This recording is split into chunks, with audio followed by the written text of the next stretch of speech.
Anda kembali menyaksikan News on the Spot. Pemirsa, Komisi Pemberantasan Korupsi menghentikan penyidikan pemegang saham pengendali Bank Dagang Nasional Indonesia atau BDNI Syamsul Nur Salim dan istrinya yang bernama Icih Syamsul Nur Salim.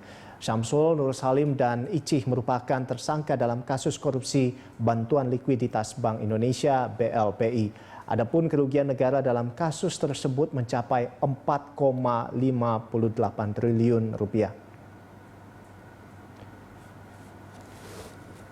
Adanya penghentian ini merupakan SP3 atau surat pemberitahuan penghentian penyidikan pertama yang dikeluarkan KPK.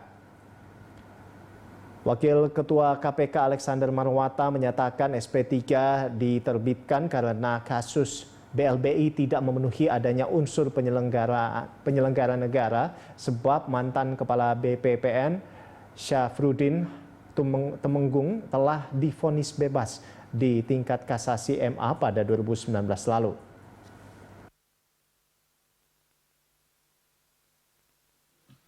Upaya KPK sampai dengan diajukan peninjauan kembali perkara dimaksud telah dilakukan, akan tetapi berdasarkan putusan Mahkamah Agung atas kasasi SAT nomor 155K Pitsus 2019 tanggal 9 Juli 2019 dengan terdakwa Syafruddin Temenggung yang menyatakan bahwa perbuatan terdakwa bukan merupakan tindak pidana dan melepaskan terdakwa dari segala tuntutan hukum.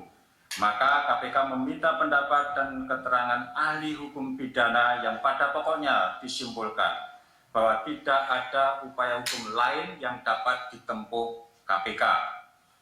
Dengan mengingat ketentuan pasal 11 Undang-Undang KPK, dalam melaksanakan tugas sebagaimana dimaksud dalam pasal 6 huruf E, KPK berwenang melakukan penyelidikan, penyidikan, dan penuntutan terhadap tindak pidana korupsi yang melibatkan aparat penegak hukum, penyelenggara negara, dan orang lain yang ada kaitannya dengan tindak pidana korupsi yang dilakukan oleh aparat penegak hukum atau penyelenggara negara. KPK berkesimpulan syarat adanya perbuatan penyelenggara negara dalam perkara tersebut tidak terpenuhi, sedangkan tersangka SN dan ISN berkapasitas sebagai orang yang turut serta melakukan perbuatan bersama-sama dengan SAT selaku penyelenggara negara. Maka KPK memutuskan untuk menghentikan penyidikan perkara atas nama tersangka SN dan ISN tersebut.